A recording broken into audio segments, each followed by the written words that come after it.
Y'all, I'm in here making chicken soup when I realized I should share with you guys.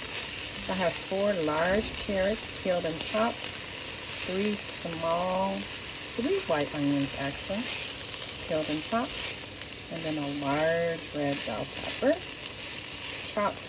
I'm about to add some garlic now. I got that garlic chopped and added in there. Ooh, look, I found the chunk that I need to chop it up a little bit more. But it was about 8 cloves. All right, I added my vegetable powder in here, and I'm going to add some water to create my broth. All right, so I roasted this chicken, and this is just the seasoning. I'm not going to be putting the skin in the soup, but I wanted to have it roasted. So I'm going to let that cool down, and then